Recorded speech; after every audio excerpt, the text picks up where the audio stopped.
ये तकनीकी समस्याएं तो आती रहती हैं, क्या किया जा सकता है। तो देखो हरीश जी कभी इतना अच्छा करते हैं, कभी उनकी बात नहीं सुनाई पड़ती है। अब जहां पर जो व्यक्ति है वहां उसका नेटवर्क नहीं मिल रहा है तो क्या करता है, तो हो जाता है। मैंने बहुत प्रयास किया, बहुत कोशिश किया, पर आपको युवा क्या बताएं, उसका जीवन पूरे नहीं है। ओम स्वामी जी नमस्ते, सभी को सादा नमस्ते। नमस्ते जी। नमस्ते जी। बहुत बहुत स्वागत है। नमस्ते जी। नमस्ते।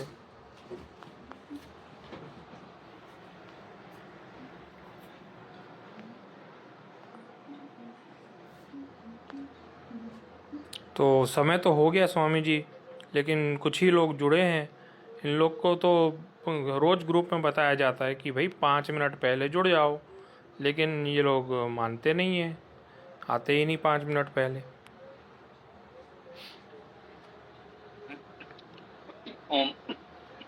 देखो भाई, तो यही हम कहते हैं, थोड़ा सा व्यवहारिक तो होना पड़ेगा। अब आप ये व्यवस्था बना दो, 5 मिनट पहले इसको जुड़ना हो जुड़ो, या ठीक 7:30 पर एंट्री बंद हो जाए, कोई नहीं आ पाएगा, तो फिर कितने लोग आएंगे, है ना। मान लो अभी जितने लोग हैं, यदि इतना स्ट्रिक्ट कर दोगे तो हो सकता है 2-3 लोग और हो जाएं। तो ऐसा तो स्ट्रिक्ट हम लोग नहीं कर सकते, क्योंकि लोग स्वेच्छा से जुड़ते हैं, कोई बाध्य तो है नहीं। बहुत करोगे, लोगों को नहीं अच्छा लग गया, ठीक है भैया हम कल से आएंगे, नहीं जाओ, क्या करोगे, है ना। इसलिए थोड़ा सा व्यवहारिक होना पड़ता है। देखते हैं, दीनानाथ जी भी हैं, अच्छे व्यक्ति हैं, लेकिन यही मैंने शुरू से अनुभव किया कि थोड़ा व्यवहारिक है। वो एक काल्पनिक आदर्श में जीते हैं, और व्यवहार में वो कैसे चलेगा ये उनको पता नहीं। जब आयु में वरिष्ठ नागरिक हैं, वो भी सेवानिवृत्त हैं, लेकिन अब वो उस लोगों का स्वभाव होता है, उसमें क्या कर सकते हैं। बहुत से बच्चे हैं, बहुत परिपक्व हैं, व्यवहारिक दृष्टि से समझते हैं सारी बातों को। ये तो व्यक्तिगत पर होता है, कोई बात नहीं, देख लो, करते हैं फिर कुछ।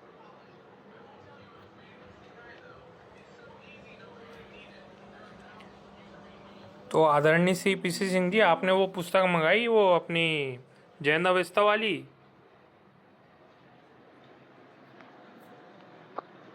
ऐसा है कि वो सूर्य सिद्धांत वाली बात देख रहे हैं कि अगर सूर्य सिद्धांत भी मिल जाता तो दोनों एक साथ मंगा लेते। इसी उहापोह में पड़े हुए हैं, और थोड़ा सा इधर कुछ कार्यक्रम में तमाम सारा लग गया, तो इस वजह से और भी नहीं कर पाए, नहीं कर पाए। मंगाते हैं, उसको इस सप्ताह में आदत दे देंगे। सूर्य सिद्धांत वाली बात सोच रहे थे, वो भी मिल जाता तो अच्छा था।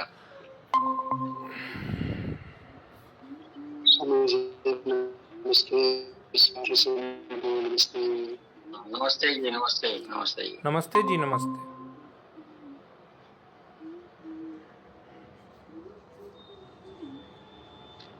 नमस्ते भैया जी, सभी का बहुत बहुत स्वागत है। तो समय तो हो गया है, अब आप लोग देख लें कहाँ से कैसे आरंभ करना है।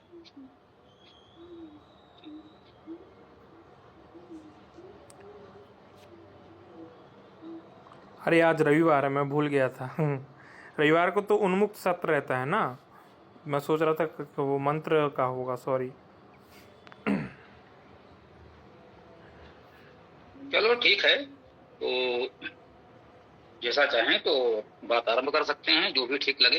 कई बार मंत्र कर भी लिया गया है, लेकिन रविवार सामान्यता तो उन्मुक्त सत्र रहता है। थोड़ी बहुत चर्चा तो प्रतिदिन करते ही, देख लें, सब अपने ही लोग हैं, जैसा चाहें आगे बढ़ा सकते हैं। जी स्वामी जी, वो प्रश्नोत्तर ही हो जाए तो अच्छा रहेगा यार। स्वामी जी, श्री हरीश जी कह रहे थे कि कुछ मंत्र हैं, जो उस दिन बात हो रही थी ना, कि कुछ मंत्र कुछ लोग बहुत अश्लील अर्थ कर रहे हैं, उनको रख दिया जाए, ऐसी बात हो रही थी। क्या आज रखना उचित होगा? रखा जा सकता है, तो नहीं रखा जा सकता है। हाँ, वो मुझे लगता है शिवांश ने कोई वीडियो बनाया है जिसमें यजुर्वेद के भी कुछ मंत्र इस तरह के बताए गए हैं, और संभवतः 1-2 मंत्र ऋग्वेद के भी हैं। तो वही मैंने कहा था, सारे मंत्रों की संख्या तो कम से कम ले ली जाए। ऋग्वेद का एक मंत्र तो तुमने दिया है, मंडल सूक्त मंत्र, और दूसरा मंत्र जो दिया है उसमें 2 ही संख्याएं हैं, अर्थात मंडल सूक्त होगा, मंत्र संख्या नहीं है, या जो भी है, ऐसा मुझे लगा। तो और यजुर्वेद वाले तो कोई है ही नहीं, तो चलिए जो है उस पर आज चर्चा कर सकते हैं, उस पर मना नहीं है, लेकिन प्रयास करें, सारे हो जाएंगे तो और अच्छा रहेगा।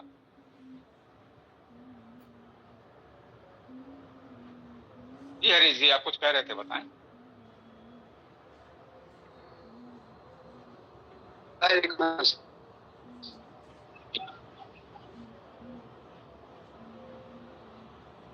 हरीश जी की बात देखिए समझ में नहीं आई, कहीं ना कहीं वो कुछ समस्या है तकनीकी वहां पर।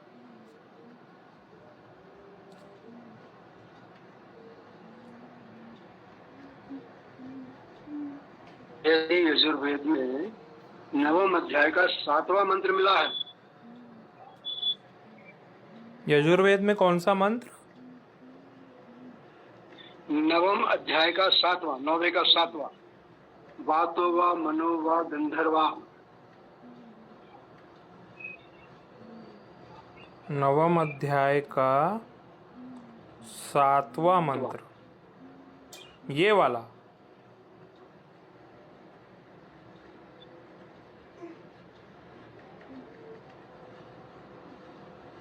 यही वाला ना, वातो वा मनो वा गंधर्वा वाला। हाँ, वातो वा मनो वा गंधर्वा। दिख रहा है सबको? ते अग्रे अस्मै युञ्जन्ते अस्मिन्। हाँ हाँ, यही है। ठीक है, ठीक जगह।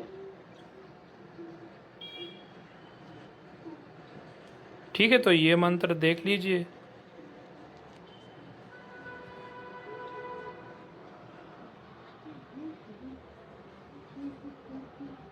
जी, इस मंत्र को देख सकते हैं। क्या उनका आरोप है कि दयानंद भास में कुछ ठीक नहीं है, तो दयानंद भास वाला निकालो, उसको पढ़ो पहले। क्या उसमें ऐसा कुछ है? तो फिर अपना वाला तो पढ़ ही लेंगे, और हमारा यजुर्वेद भी आप लोगों में तो उसके पास तो है ही, वो भी पढ़ा जा सकता है, हम भी देख सकते हैं। तो देखो भाई, दयानंद वाले में क्या है, इस पर आक्षेप नहीं आना चाहिए। जी, पढ़ रहा हूँ उसको। इसमें वो लिखते हैं, पहले पदार्थ पढ़ देता हूँ। जो विद्वान लोग वाता वायु के व समान,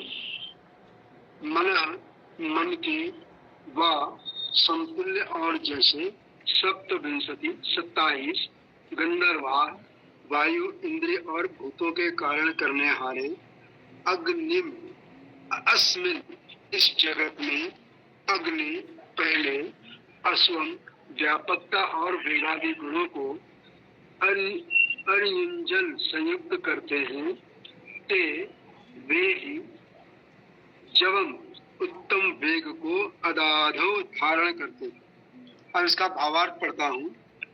जो एक समष्ट वायु प्राण अपान व्यान उदान समान नाद कूर्म कृकल देवदत्त और धनंजय 12वां मंत्र था, इनके साथ श्रोत्र आदि 10 इंद्रिय और 5 सूक्ष्म भूत, ये सब 27 पदार्थ ईश्वर ने इस जगत में पहले रचे हैं। जो पुरुष इनके शुभ कर्म और स्वभाव को ठीक ठीक जान और यथा योग्य कार्यों में संयुक्त करके अपनी अपनी स्त्रियों के साथ क्रीड़ा करते हैं, वे संपूर्ण ऐश्वर्य को संचित कर राज्य के योग्य होते। ये इसका अर्थ किया है। इसमें तो कोई समस्या नहीं दिख रही है। ऐसी कोई बात है जो किसी प्रकार से कोई आपत्ति कर सके, ऐसा तो नहीं लग रहा है। इसमें नीचे की लाइन आई है कि यथा योग्य कार्यों में संयुक्त करके अपनी अपनी ही स्त्रियों के साथ क्रीड़ा करते हैं, जो इस मंत्र में कहीं दिखाई नहीं दे रहा।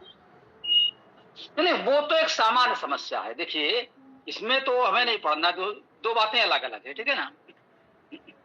जहां तक यह है कि मंत्र में नहीं है लेकिन अर्थ में लिखा है, तो ये तो आप भावार्थ पढ़ रहे हैं, भावार्थ में तो होगा ही होगा, ठीक है ना।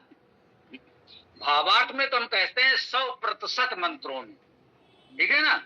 100% मंत्रों में एक भी मंत्र ऐसा मिल जाए जिसमें मंत्र के अनुसार ही किया गया हो, बड़ा कठिन है, ठीक है ना। तो जो समझिए भावार्थ, तो उन्होंने जो समझिए कि उस मंत्र के विषय में अपने विचार लिखे हैं। अब यदि ये स्पष्ट है तो इस पर कोई आपत्ति मुझको नहीं है। हम कहते हैं कि मिलावट है, अध्याहार के नाम पर मिलावट है, ठीक है, तो वो अलग विषय है। पदार्थ में मिलावट है जिसकी हम बात करते हैं कि पदार्थ में जितना मंत्र है उतना ही अर्थ होना चाहिए, मिलाया नहीं जाना चाहिए, मिलावट नहीं होनी चाहिए पदार्थ। भावार्थ, व्याख्या, टीका, टिप्पणी, वार्तिक कोई लिखे, उसमें कुछ अपनी बात कहता है, वो मान्य है, उस पर आपत्ति नहीं होती। तो इसमें जो पदार्थ पढ़ा गया उसमें कुछ बातें मिलावट की तो हो सकती हैं, जो मंत्र में ना हो, अपनी ओर से कुछ शब्द जोड़ दिए गए हों, लेकिन उसमें ऐसा कुछ आपत्तिजनक तो नहीं है जिसको अश्लीलता आदि कहा जा रहा है। समस्या ये है कि अब तक आर्य समाज उबट सायण महीधर के भाष्यों में अश्लीलता का आरोप लगाता था। आज प्रतिपक्षी ने आर्य समाज के भाष्य में अश्लीलता का आरोप लगा दिया है, ये महत्वपूर्ण बात है। तो वो मंत्र देखने हैं कि जिस पर उन्होंने ना इस प्रकार के आरोप लगाए हैं, उन्होंने दयानंद भाष्य से संभवतः कुछ पढ़ा भी, तो उस पर थोड़ा सा ध्यान देना होगा। शेष ठीक है भाई, अध्याहार होता है, कुछ चीजें मिलाई जाती हैं, भावार्थ में कुछ अलग बातें कही जाती हैं, वो तो सामान्य बात है, उस पर तो कोई आपत्ति ही नहीं है, ठीक है ना। तो जो सातवां मंत्र आपने कहा है, यदि अपने इसमें पढ़ा जाए, सप्तविंशति अर्थात 27, ठीक है। वाता प्रवाह, प्रवाह प्रगति सुख कह सकते हैं, वा अथवा मनो मन, वा अथवा गंधर्वा सुगंधित प्रगतिशील हैं। तो हमने कोष्टक में लिखा है, क्योंकि है मंत्र में नहीं आया है, प्रगतिशील हैं को कोष्टक में दिया है। ते वे अग्रे आगे अश्वम, अश्व को या व्यापक को आयुंजन युक्त करते हैं। ते उन्होंने अस्मिन इसमें जवम वेग को असमंतात अददु धारण किया, ये उसका मंत्रार्थ या शब्दार्थ पदार्थ हो गया, मान ले। भावार्थ में कहा गया है वात हो, मन हो अथवा गंधर्व हो, उन्होंने अश्व को आगे युक्त किया, उन्होंने जव को सम्यक रूप से पूर्णता धारण किया। वात का अर्थ है गतिशील, सुखी, सेवा भावी। मन का अर्थ है मनन करने वाला, विचारशील। मन धातु के बहुत अर्थ हैं, गंधर्व भी अनेकार्थी है। 27 संख्या विचारणीय है। उन्होंने 27 में क्या क्या है वो अपनी ओर से कल्पना करके कुछ भी लिख दिया, हमने इतना ही लिखा है भावार्थ में, इस 27 संख्या विचारणीय है। अश्वकार्थ है तीव्र गति युक्त व्यापक, तो विविध गुणों से युक्त जनों ने अश्व अर्थात व्यापकता तथा तीव्र गति को आगे नियुक्त किया, तो जव अर्थात तीव्र गति को धारण किया, ये हमने इसमें भावार्थ दिया है। और धातुवान निरुक्त में तो वाता में वा धातु है, वात धातु हो सकती है आदि, या तो उससे तो कोई बहुत लेना देना है नहीं। तो कुल मिलाकर के जो दयानंद जी का भाष्य भी हम लोगों ने पढ़ा, उसमें आपत्तिजनक तो कुछ नहीं है, ऐसा लग रहा है। यदि कोई शब्द ऐसा लगा हो जिसे अश्लील या कुछ इस तरह का आपत्तिजनक कहा जा सके, तो उस पर विचार किया जाए। क्योंकि स्वामी जी इस मंत्र का जो ये भावार्थ लिख रहे हैं, 27 वगैरह लिखा, चलो उसको कोई व्यक्ति को किसी तरह समझा भी दिया जाएगा, लेकिन आगे जब लिखते हैं कि जो पुरुष उनके गुण कर्म स्वभाव को ठीक ठीक जान और यथा योग्य कार्यों में युक्त करके, बढ़िया है, अपनी अपनी स्त्री के साथ क्रीड़ा करते हैं, ये तो मन से एकदम ही उल्टा इशारा कर देना, उसी को सारे लोग आरोप लगाते हैं कि इस तरह से आपके जो है वेदों में अश्लीलता है। जी इतनी सी बात कह सकते हैं, मंत्र में ऐसी कोई बात तो नहीं आई है जो इन्होंने इसमें लिख दिया है, भावार्थ में लिख दिया है। पदार्थ में तो संभवता नहीं है, भावार्थ में ये लिख दिया है ना इन्होंने, तो नहीं होना चाहिए था, थोड़ा सा ठीक नहीं है। अभिषेक आ गए हैं, स्वागत है। तो ये हम लोग इसी पर बात कर रहे हैं कि कुछ मंत्रों पर कुछ लोगों ने आपत्तियां की थी, उसमें ये भी मंत्र था यजुर्वेद अध्याय 9 का 7वां मंत्र है। वातो वा मनो वा गंधर्वा सप्तविंशति ते अग्रे अश्वम अयुंजन ते यस्मिन् जवम आदधु। तो इसमें देखा गया कि दयानंद जी के भाष्य में भावार्थ में कुछ थोड़ा सा ऐसा कह दिया गया है कि अपनी अपनी स्त्री के साथ क्रीड़ा करें, तो उसमें थोड़ा सा कह सकते हैं, मंत्र में तो ये बात नहीं है, तो स्पष्ट है, और पदार्थ में कहा भी नहीं है, भावार्थ में कहा है। तो भावार्थ में तो समानता व्यक्त अपनी ओर से बात कहता ही है, तो उसको हम मिलावट की श्रेणी में तो नहीं रखेंगे। मिलावट हम उसे मानते हैं जो पदार्थ में मिलाया जाता है। भावार्थ में टीका टिप्पणी वार्तिक में तो व्यक्ति अपनी बात कहेगा, उसमें कोई आपत्ति नहीं है।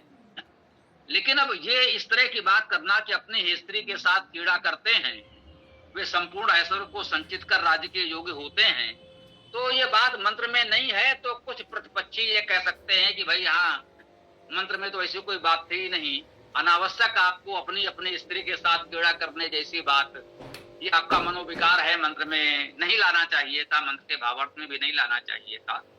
ना होता तो अच्छा था, लेकिन मंत्रार्थ में नहीं है तो कह सकते हैं चलो ठीक है। अब इसको केवल आलोचना निंदा करनी है तो उसके लिए इतनी सामग्री पर्याप्त है। हमारे में किसी को कहीं एक शब्द नहीं मिल रहा है, तब भी लोग लगे हैं निराधार कुछ ना कुछ अपने भड़ास निकालने में। तो यहाँ तो इतनी बड़ी बात कह दी गई है कि अपनी अपनी स्त्री के साथ क्रीड़ा करते हैं, तो इतना तो उनके लिए बहुत है भाई, अगर कहना ही चाहें तो। ठीक है ना, आगे बढ़ सकते हैं। इसी तरह से स्वामी जी ऋग्वेद के दशम मंडल का 85वां सूक्त, जिसमें इंद्र सर्वश्रेष्ठ वो पूरा का पूरा अश्लीलता से भरा पड़ा। ऋग्वेद मंडल 10 सूक्त 86 के अगला वाला गृह सूक्त के ठीक बाद वाला। अच्छा, 85 तो हम लोग कर रहे हैं गृह सूक्त, उसके बाद का 86 वाला है जी जी, है ना। तो 86 वाला पढ़ सकते हैं, थोड़ा सा पढ़िए, देखा जाए क्या है।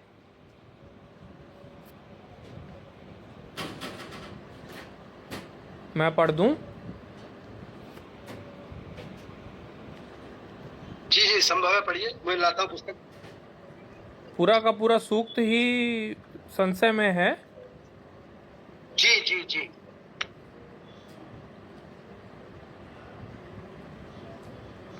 ठीक है, मैं पढ़ रहा हूँ।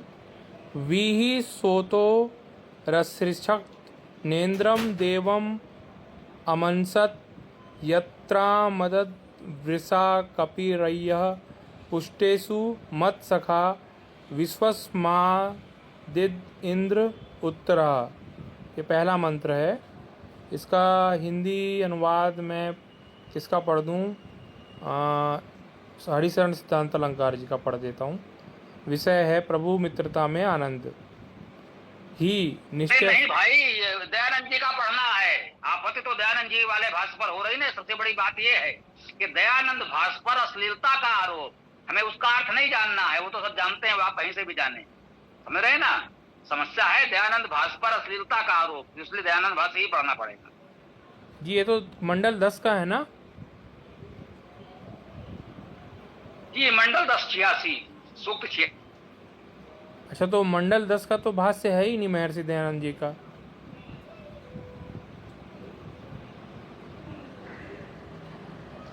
हाँ, ये बात ठीक है, उनका भाष्य तो 6 मंडल पूरे हैं, 7वें मंडल के कुछ सूक्तों पर है, ये बात भी ठीक है वैसे तो। लेकिन ये है कि आर्य समाज के अधिकृत भाष्य में तो है भाई, आर्य समाज ने तो चारों वेदों का एक अधिकृत भाष्य प्रकाशित किया है, तो उसमें तो है ही है। देखिए, मैंने भी पढ़ा नहीं है 86वें सूक्त में क्या क्या है, लेकिन तो मैं ये कहता हूं कि अब दयानंद जी ने तो जितना किया उतना तो फिर भी ठीक ठाक होगा, औरों की अपेक्षा निश्चित रूप से तो मान के चलें। लेकिन समस्या ये है कि उनके बाद जिन लोगों ने उस अधूरे कार्य को पूरा किया, तो उन्होंने पूरा करने की शीघ्रता में जो शरण वाला भाष्य था वही लगभग उठा लिया और उसी में थोड़ा बहुत उधर उधर करके दे दिया, इसलिए इस तरह की समस्याएं आई होंगी। तो ये सूक्त 86 ऋग्वेद मंडल 10 सूक्त 86 का पहला मंत्र जो ये था, इसमें लिखा हुआ है अनेक जीव व प्राणी, ये तो अपनी ओर से जोड़ा है, ऐसा कोई शब्द नहीं दिया है, ठीक है ना।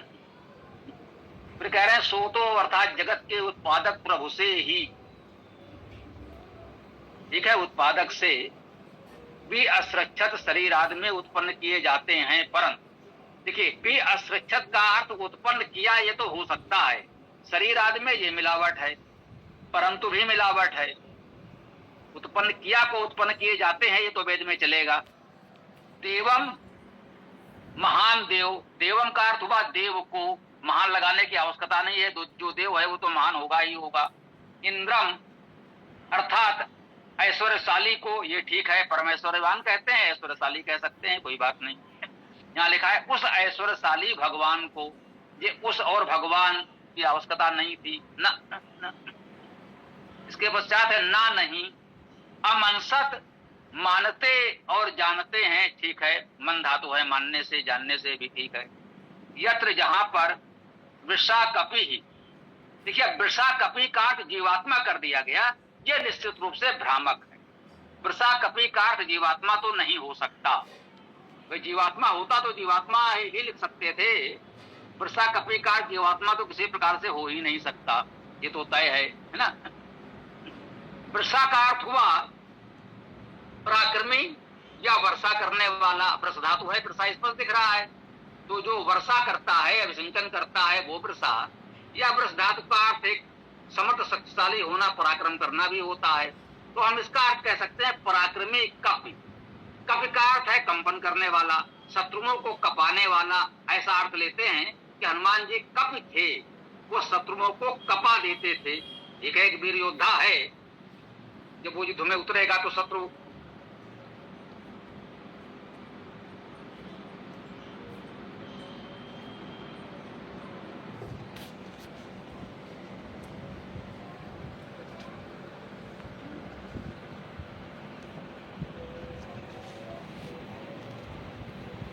क्रिया है, लेकिन वेद में भूत भविष्य वर्तमान का कोई वेद नहीं होता, सर्वकालिक सत्य है, तो प्राप्त होता है वर्तमान में, ये भी ठीक है। यह का अर्थ जो परमेश्वर आगे लिख दिया है, ठीक है, परमेश्वर के लिए यहाँ आया है, कोई बात नहीं। मत सका अर्थात मेरा मित्र, देखिए मत सका का अर्थ सीधा सीधा अर्थ है मेरा मित्र। अब इसमें लिखा है मुझ जीव का मित्र है, और मत सका का सीधे सीधे मेरा मित्र कहना चाहिए, तो इसमें जीव अजीव पर जीव कुछ है ही नहीं है, तो मेरा मित्र पर्याप्त है। पुष्टेशु अर्थात बड़े बड़े लोकों व पुष्ट पदार्थों में भी, देखिए पुष्टेश का अर्थ हुआ पुष्ट में, बहुवचन में है, ठीक है, पुष्टों में, पुष्ट कारक में, पुष्ट पदार्थों में। अब उसको बड़े बड़े लोग कह दिया अपनी ओर से, ये तो जोड़ दिया है विद्वान होकर उनका, ये भी यहाँ जोड़ा गया है, मंत्र में नहीं है ना।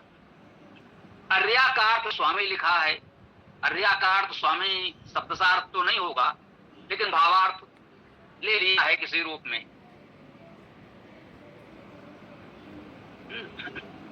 वही भी लिखा है जो नहीं होना चाहिए, मतलब जोड़ मिलावट कह सकते हैं।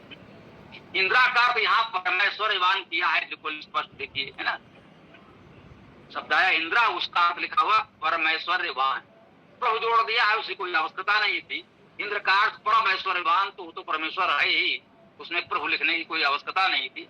विश्वस्मात अर्थात सबसे, ठीक है, विश्वस्मात का शाब्दिक अर्थ हुआ सबसे, यहाँ लिखा है सब पदार्थों से, ये पदार्थों जोड़ा गया है, नहीं होना चाहिए, कोई अवस्था नहीं थी। उत्तरा, अब उत्तरा का अर्थ लिखा है सूक्ष्म और उत्कृष्ट। उत्तरा का अर्थ उत्कृष्ट तो पर्याप्त है, सूक्ष्म की कोई आवश्यकता नहीं है। जो जगत के कर्ता भगवान के द्वारा ही, भावार्थ में लिखा है कि जगत के कर्ता भगवान के द्वारा ही सभी प्राणी विविध योनियों में उत्पन्न किए जाते हैं, परंतु उसको सभी मानते और जानते नहीं है। वह इंद्र परमेश्वर वह है जिसमें वृषा कपि आत्मा आनंद से तृप्त होता है। वृषा कपि का अर्थ आत्मा यहाँ किया गया, वृषा कपि बराबर का चिन्ह लगा है, आत्मा आनंद से तृप्त होता है। मोक्ष में और जो इन सभी पदार्थों में विद्यमान उनका स्वामी है, वह परमेश्वरवान प्रभु समस्त पदार्थों से सूक्ष्म और उत्कृष्ट है। अब देखिए मोक्ष में यहाँ ले आए, मंत्र में तो कहीं मोक्ष जैसी कोई बात नहीं है, लेकिन भावार्थ में मोक्ष आया। अच्छी बात है कि ये पदार्थ में मोक्ष नहीं आया है, मोक्ष भावार्थ में आया है। ठीक है, जो लोग मोक्ष को मानते हैं वो उनको अपना मोक्ष दिख रहा होगा, लेकिन अच्छी बात है कि पदार्थ में मोक्ष नहीं आया। इसमें अश्लीलता का आरोप कहाँ से आ गया, ये तो कहीं नहीं दिखाई पड़ा। तो जरा ये थोड़ा सा पहले आप लोग पहले से देखना, इससे कहते हैं थोड़ा होमवर्क कर लें। यदि कुछ में आपत्तिजनक है तो यहाँ पढ़ा जाए, जब सीधा सरल अच्छा अर्थ है इसमें। ठीक है, इतना तो कह सकते हैं जो हम लोग कह रहे हैं कि इतना स्पष्ट, वो तो हमने कहा ना हमसे पहले वो परंपरा ही नहीं थी, तो उसके लिए कोई दोषी नहीं है। अनावश्यक कोई भ्रम पाले हो तो उसकी इच्छा है, हम किसी की निंदा नहीं कर रहे हैं कि उनके भाषण में मिलावट है या कुछ जोड़ा गया है। अरे भाई ये परंपरा है, शताब्दियों से चली आ रही है, यही उबट सायण महीधर ने किया है, वही आर्य समाज के लोगों ने भी किया है। तो इसके लिए किसी को दोषी नहीं ठहराया जा रहा है, हम किसी को दोषी नहीं ठहरा रहे हैं, हम किसी की निंदा नहीं कर रहे हैं। हम इतना कह रहे हैं कि जोड़ने की परंपरा थी वो आर्य समाज में भी जारी रही, लेकिन आज की परिस्थिति में लगता है कि मिलावट हटा दी जाए तो बिल्कुल शुद्ध सही अर्थ लोगों को मिल जाएगा। आज की पीढ़ी के लिए वो अधिक ग्राह्य है, अधिक उपयोगी है, अधिक स्वीकार्य है। तो वो बात ठीक है, लेकिन किसी की निंदा करने का तो हमारा कभी भाव होता नहीं है। तो ये किसने ये मंत्र उठाया है, अश्लीलता जैसी कोई बात तो नहीं आई। अब कोई विशेष मंत्र हो तो उसको देखा जाए। अभी तो पहला पढ़ा है सूक्त 86 का मंत्र। अब इसका छठवां मंत्र पढ़ता हूँ। न मत स्त्री शुभ सत्ता न सुरा सुतरा न मत प्रतीच्य दीयसी न सत्युद्य मोयसी विश्वमसाधुन्य उत्तरः। तो कहते हैं, प्रकृति कहती है कि आत्मा के लिए मुझसे अधिक प्रसन्न करने वाली और कोई वस्तु नहीं। यह आत्मा की वृत्ति का कथन हो सकता है, पर इसको जो शायर भाष्य डॉक्टर गंगा साहब शर्मा करते हैं वो इस तरह से करते हैं, कोई भी स्त्री मेरे समान सौभाग्यशालिनी एवं उत्तम पुत्र वाली नहीं है। मेरे समान कोई भी स्त्री न तो पुरुष को अपना शरीर अर्पित करने वाली है और न संभोग के समय जांघों को फैलाने वाली है। इंद्र सबसे उत्तम है। ये इसमें इससे अर्थ है। हर समाज वाला अर्थ देखिए, उसमें क्या है। ये बात थोड़ी सी इसमें भी आ सकती है।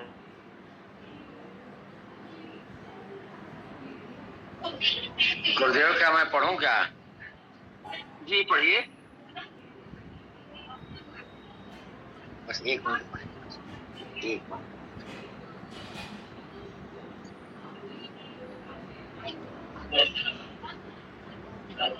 न मत ओम न मत स्त्री। अच्छा, मंत्र न पढ़े, पदार्थ पढ़ रहे हैं। मत, मत का मतलब इस प्रकृति की अपेक्षा। स्त्री, कोई स्त्री।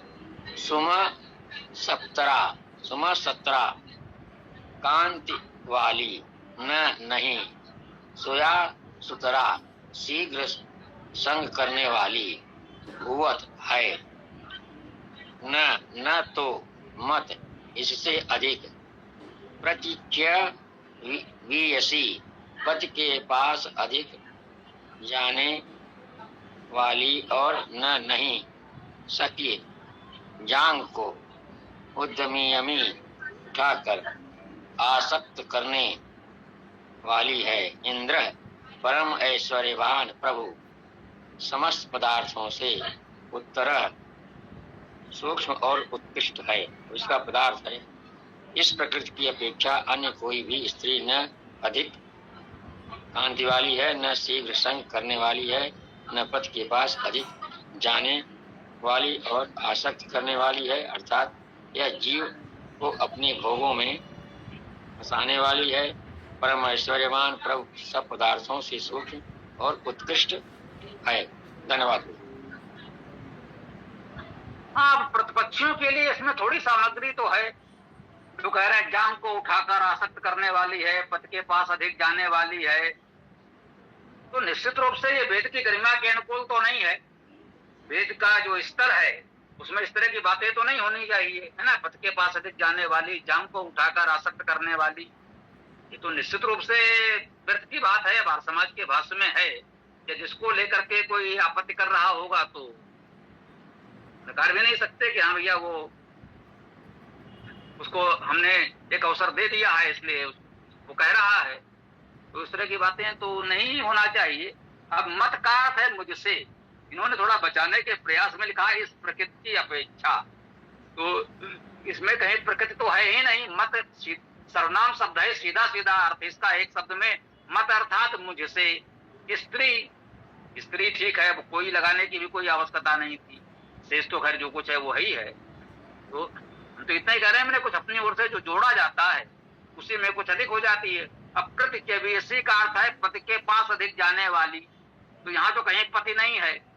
पति प्रति होता तब तो चलो एक बार सोच भी लेते। जब इसी का अर्थ क्या है, कैसे है। ठीक है, जो धातु गति के अर्थ में हो सकती है, जाने वाली, उसके प्रति जाने वाली, जाने की इच्छुक, कुछ भी आप अर्थ कर लो, लेकिन पति तो यहाँ है नहीं। वो इसलिए उस तरह की बात तो होनी भी नहीं चाहिए ना। थोड़ा सा तो इसमें है ऐसा सामग्री की जो पक्षियों के लिए पर्याप्त हो।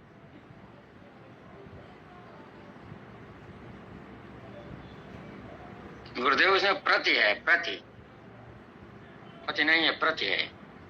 जी जी, प्रति, वही मैं कह रहा हूं।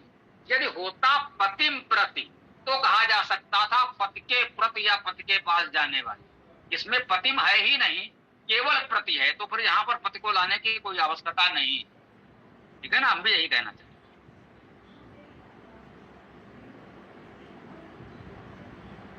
हाँ भाई, अच्छे भी हैं, राहुल भी हैं। आप लोग कुछ रखना चाहें तो स्वागत है, बताएं। वो मैंने आपको मंत्र भेजा था दयानंद जी का, जिसमें मोक्ष से पुनरावृत्ति थी। आपने कहा था कि वो नहीं है वेद में, लेकिन दयानंद जी ने अर्थ कर रखा है। कौन सा मंत्र है बताइए, पढ़ लिया जाए। मंडल 1 सूक्त 24 मंत्र 1 1:24:1 जरा निकालो भाई, पढ़ो इस मंत्र को। ऋग्वेद 1:24:1 है ना? हाँ। आ जाए भाई। नहीं, अगर राहुल तुम पढ़ सको तुम ही पढ़ दो, अगर तुम नहीं पढ़ पाओगे तो कोई और प्रयास करेगा, पढ़ा तो जाएगा ही ना। 1:24:1 नहीं, और कोई पढ़ देगा, मेरे को स्क्रीन शेयर वो नहीं करना था। नहीं, जब पुस्तक आपके पास हो और आप उसको देख करके पढ़ सके, स्क्रीन शेयर करना आवश्यक नहीं है, कर सकते हैं जैसा भी उचित समझे। नहीं, तो मेरे पास PDF है, नीचे कर दूंगा तो ये बंद हो जाएगा फिर। ठीक है, कोई बात नहीं। तो और जो पढ़ सके पढ़ दें, यहाँ तो लोग पढ़े नहीं देंगे कोई ना कोई बच्चा। हाँ, ये संख्या बोल दो, क्या बताया? मंडल 1 सूक्त 24 और मंत्र 1:24:1 1:24:1। हाँ, ये मंत्र ला तो दिया है इन्होंने, पुत्र जी ने। पढ़ो भाई, लेकिन ये भाई दयानंद वाला होना चाहिए। ठीक है, मैं मंत्र पढ़ रहा हूँ। ओम कस्य नूनम कतमस्यामृतानम मनामहे चारु देवस्य नाम को नो मह्या अदितये पुनर्दात पितरम च दृश्यम मातरम च। ये मंत्र हो गया। अब इसका हिंदी में महर्षि दयानंद जी कृत पदार्थ पढ़ रहा हूँ। हम लोग कस्य कैसे गुणकर्म स्वभाव युक्त, कतमस्य किस बहुतों, अमृता नाम उत्पत्ति विनाश रहित अनादि मोक्ष प्राप्त जीवों, और जो जगत के कारण नित्य के मध्य में व्यापक अमृत स्वरूप अनादि तथा एक पदार्थ देवस्य प्रकाशमान सर्वोत्तम सुखों को देने वाले देव का निश्चय के साथ चारु सुंदर नाम प्रसिद्ध नाम को मनामहे जाने की, जो नूनम निश्चय करके, कह कौन सुख स्वरूप देव, नह मोक्ष को प्राप्त हुए भी हम लोगों को, मह्यई बड़ी कारण रूप नाश रहित अदितये पृथ्वी के बीच में पुनः पुनर्जन्म दात देता है, जिससे कि हम लोग पितरम पिता च और मातरम माता च और स्त्री पुत्र बंधु आदि को दृश्यम देखने की इच्छा करें।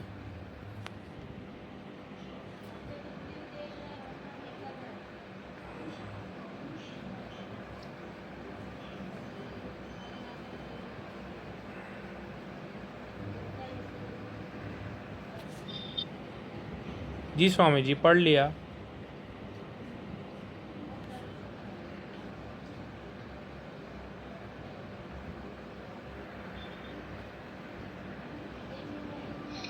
जी भाई जी, जो पदार्थ पढ़ा गया इसमें तो कहीं मोक्ष और उसकी वापसी की बात मेरे समझ में नहीं आई। ये तब ठीक है, कुछ बातें मंत्र में नहीं है, वो इस पदार्थ में लिखी हैं, लेकिन वो मुख्य विषय नहीं। मुख्य विषय ये है कि मोक्ष में जाना और उससे लौट के आना, तो ये तो कोई बात नहीं है। हाँ, इसमें एक शब्द जो आया अमृता नाम, अमृता नाम का शाब्दिक अर्थ है अमृतों का। अमृत का षष्ठी विभक्ति बहुवचन रूप है अमृता। अमृता नाम का अर्थ हो गया अमृतों का। अमृत को ये थोड़ा और व्याख्यायित करने का प्रयास किया जाए तो यहाँ लिखा हुआ है उत्पत्ति विनाश रहित। भाई अमृत का अर्थ ही है कि जो अमृत है, जो मरता नहीं और मरेगा, मरने से वही बचेगा जो कभी जन्मा नहीं।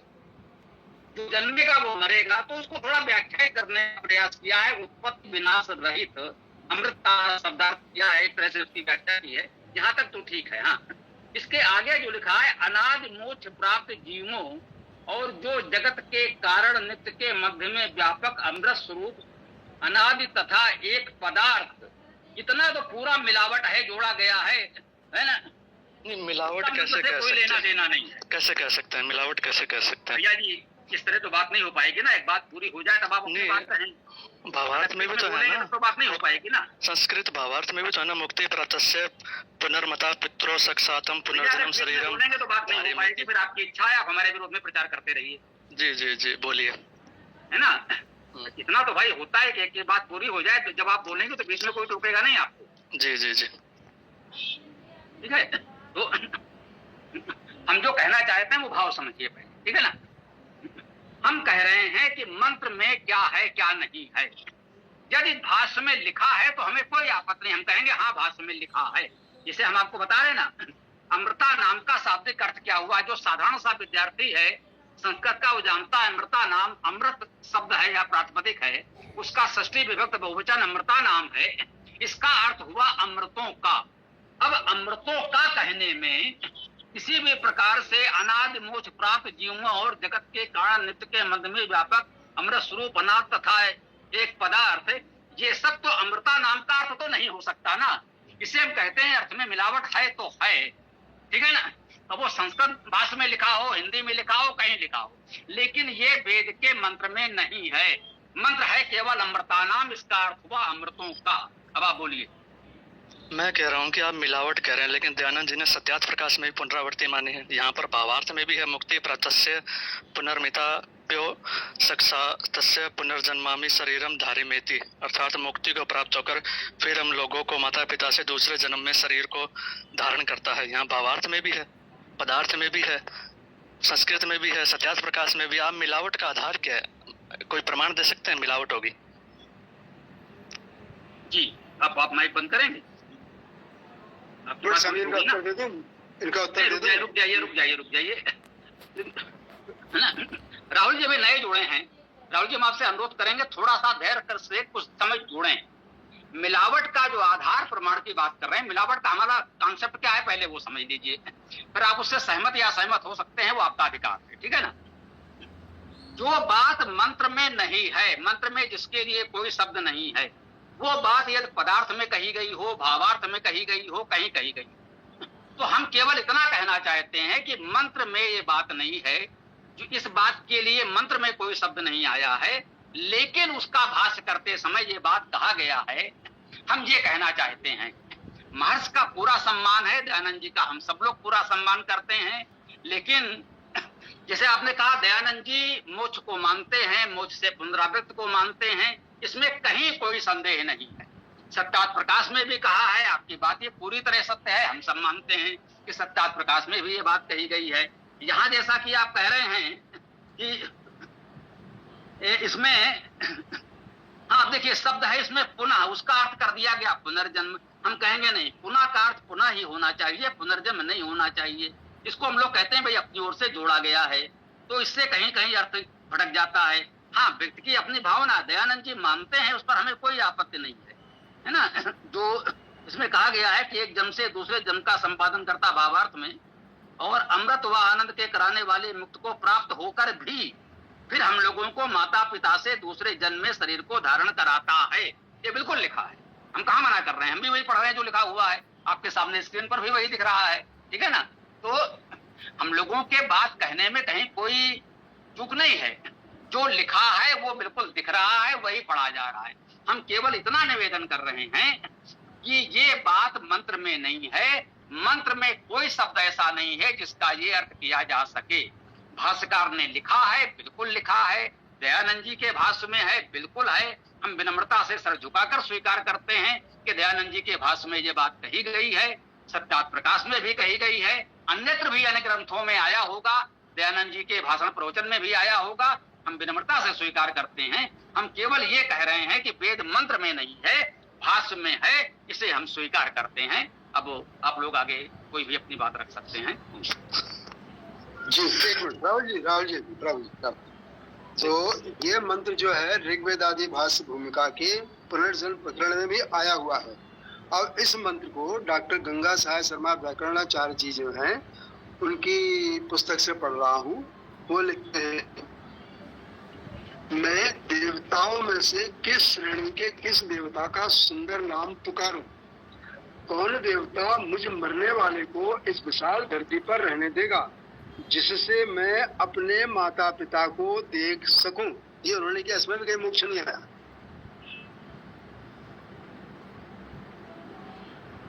जी, आपने जिसका अर्थ पढ़ा है उससे शायद राहुल जी सहमत ना हो।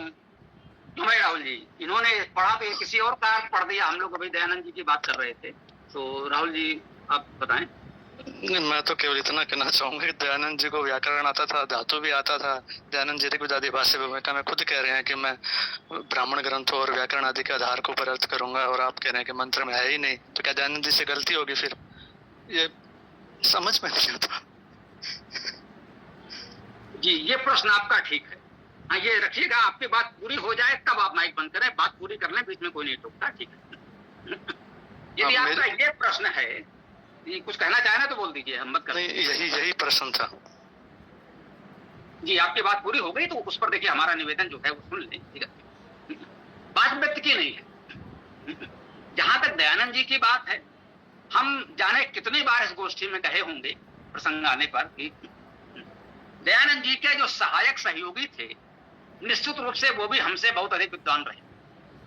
विद्वता पर, योग्यता पर कहीं कोई प्रश्न उठाया ही नहीं जा सकता। हम लोग आज जो कुछ भी थोड़ा सा हैं, यदि एक बूंद भर कुछ विद्या हमको मिल पाई है तो उसके लिए हम दयानंद जी के ऋणी हैं। यदि उन्होंने वेद को सामने न लाया होता, वेद का प्रचार प्रसार न करते, तो वेद हम जैसे लोगों तक पहुंचते ही नहीं, है ना? आज हम लोग वेद की चर्चा ही नहीं कर रहे होते, हम लोग भी आरती चालसा पढ़ करके अपना जीवन बिता देते। तो आज जो हम वेद की गंभीर चर्चा कर रहे हैं, इसका पूरा का पूरा श्रेय उन्हीं को है, इसमें कोई संदेह नहीं है। लेकिन ये प्रश्न करने के स्थान पर आप सोचिए, जब आपकी प्रतिपक्षी से बात होगी, किसी दूसरे मत वाले से बात होगी, पौराणिकों से ही बात होगी, तो क्या आपका ये तर्क सुना जाएगा? आपको तो व्याकरण से उस शब्द का अर्थ बताकर सिद्ध करना पड़ेगा कि इस शब्द का ये अर्थ होता है। जैसे अमृता नाम, मैंने कहा कि अमृत प्रातिपदिक का षष्ठी विभक्त बहुवचन है, तो इसका अर्थ हुआ अमृतों का। आपने भी थोड़ी बहुत संस्कृत पढ़ी ही होगी, हम अपेक्षा करते हैं, आप बात कर रहे हैं, तो अमृता नाम का इसके अलावा अर्थ क्या हो सकता है? आप बताइए। अमृतों का, मैं कह रहा हूं इसका अर्थ केवल इतना है, अमृतों का। शेष बातें उन्होंने क्यों लिखी हैं ये वो जाने। निश्चित रूप से देश काल परिस्थिति के अनुसार लोगों तक एक अच्छी बात पहुंचाने के लिए ये सारे प्रयास किए जाते हैं। अपने समय में उबट सारण महीधर ने भी कुछ ऐसे ही प्रयास किए, लेकिन उस देश काल परिस्थिति में बहुत सी बातें उसमें आ गई जो नहीं आनी चाहिए थी, है ना?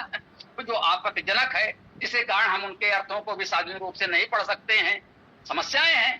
तो दयानंद जी के भी समय में जो भी स्थितियां रही, उन्होंने समाज को अच्छा संदेश देने के लिए जो भी उनकी विचारधारा थी उसको स्पष्ट करने के लिए ये सब बातें कुछ कही हैं। तो ये तर्क नहीं होना चाहिए कि क्या वो नहीं जानते थे, क्या उन्होंने ऐसा कर दिया। अब महापुरुष जो कार्य करते हैं उसके पीछे उनकी कोई महान सोच होती है, वो एक अलग विषय है। बात सिर्फ इतना है कि ये बात मंत्र में है या नहीं, वो बता सकें तो स्वागत है। सीताराम जी कुछ कह रहे हैं, बताएं।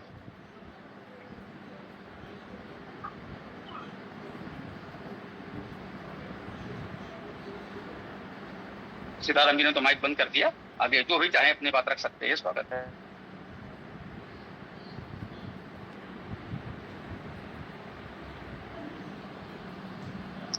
दयानंद जी ने अपने मन से अर्थ कर दिया, यार कमाल होगी। मैं दयानंद जी से प्रभावित व्यक्ति है, आप कह रहे हैं दयानंद जी ने मंत्र में नहीं है वो अर्थ कर दिए। ठीक है, देखिए वो आस्था आपकी जो भी मान्यता है वो आप रखें, उस पर हमें कोई आपत्ति नहीं है। लेकिन हम जो कह रहे हैं, हम तो शब्दशः उसका अर्थ बता रहे हैं, आप व्याकरण से शब्दों का अर्थ करके बताइए ना। व्यक्ति का नाम मत लीजिए, दयानंद जी का नाम लेकर मत डराइए, हम सब उनका सम्मान करते हैं, लेकिन भाई बात तो हम करेंगे। हाँ, अच्छे बोलो। जो पीसी सिंह जी बात कर रहे थे अश्लील मंत्रों की, वो उस सुक्त में 13, 14, 15, 16 इन मंत्रों में आई है, ऐसा प्रतीत होता है। ऋग्वेद का दशम मंडल 86 सूक्त 86वां। ऐसा करना अच्छा है।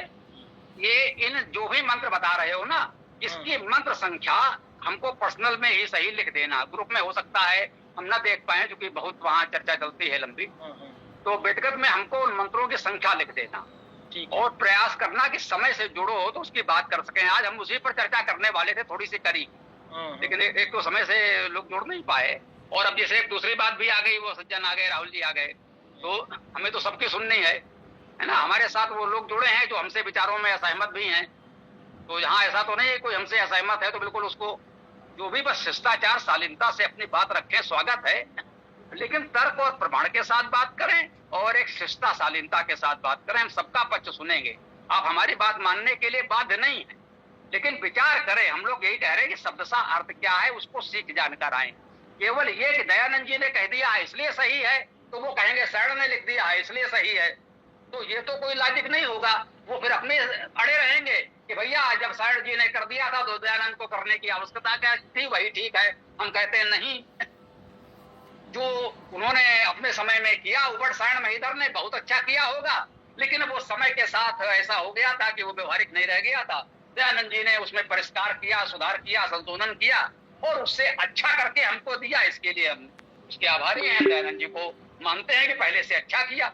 एक बात है, तो इसी तरह से ये कार्य आगे बढ़ता रहना चाहिए, व्यक्ति पर केंद्रित न हो और व्याकरण के अनुसार उसका अर्थ करने का प्रयास करते रहें तो अच्छा लगेगा। ये जो भी हाथ उठाए हैं भैया जी आपको ने। जी, राहुल जी के लिए मैं जानकारी के लिए बता दूं, दयानंद जी की जीवनी में दयानंद जी ने कहा है कि वे भी पहले मुक्ति से पुनरावृत्ति नहीं मानते थे, लेकिन जब उन्होंने सांख्य दर्शन पढ़ा तो सांख्य दर्शन में एक स्थान पे आया है इदानीम सर्वत्र न अत्यंतोच्छेदा। तो इस सूत्र को पढ़ने के बाद स्वामी दयानंद जी कहते थे कि मैंने इस सूत्र को पढ़ने के बाद मैंने स्वीकार किया कि मुक्ति से पुनरावृत्ति होती है। तो ये सांख्य दर्शन से प्रेरणा लेकर के उन्होंने लिखा है। बाकी वेद में है या नहीं ये तो वेद पढ़ने के बाद ही पता चलेगा।